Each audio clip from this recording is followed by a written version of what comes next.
Hi everyone, আসসালামু আলাইকুম। অনেক দিন পর আমি একটা মেকআপ টিউটোরিয়াল করব।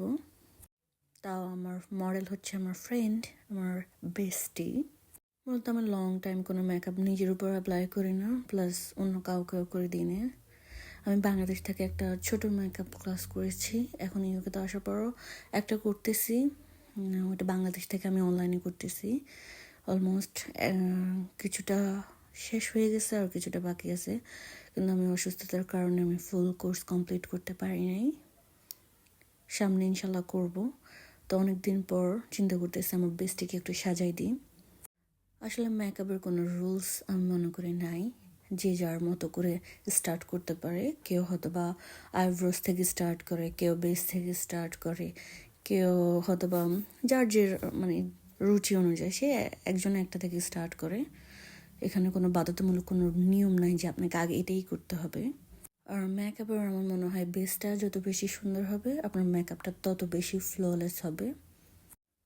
আর মেকআপ কিন্তু ফার্স্টে করার পর একটু ক্রেকি বা একটু কেমন জানি লাগে, কিন্তু কিছুক্ষণ পর মেকআপটা কিন্তু মুখের সাথে অ্যাবজর্ব হয়ে যায়, অনেক ফিনিশিংটা অনেক সুন্দর হয়। আর আমি মনে করবো লং টাইম মেকআপের জন্য আপনি ফার্স্টে স্কিন কেয়ারটা করতে হবে। আপনি স্কিন কেয়ার করলে যখন লং টাইম মেকআপ করবেন তখন মেকআপটা সহজে আপনার সরে যাবে না বা কোনো ধরনের মেকআপের মধ্যে সমস্যা হবে না। বিশেষ করে অনেকে আইস রাবিং করে, ভালো ব্র্যান্ডের বা ভালো কোনো ময়শ্চারাইজার ফার্স্টে ইউজ করবেন বা কোনো প্রাইমার। যাদের স্কিন ড্রাই তারা একটা অয়েলি প্রাইমার ইউজ করতে পারে বা অয়েলি ময়শ্চারাইজার ইউজ করতে পারে।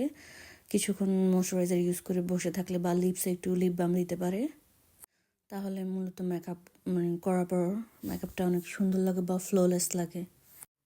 আর অবশ্যই মেকআপের ক্ষেত্রে মনে হয় একটা জিনিস খেয়াল রাখতে হয় যে ফাউন্ডেশনটা স্কিন টোনের সাথে ম্যাচ কিনা, বা এক শেড একটু লাইট নিলে মনে হয় বেটার হয়, যেহেতু ফাউন্ডেশন অক্সিডাইড করে কালো হয়ে যায় কিছুক্ষণ পরে।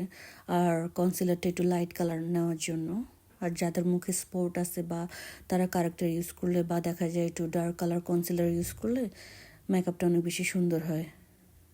এখানে কিন্তু আমি অনেক কিছু স্কিপ করছি, লেন্স, আইলাইনার বা চোখের নিচে কাজল দেওয়া,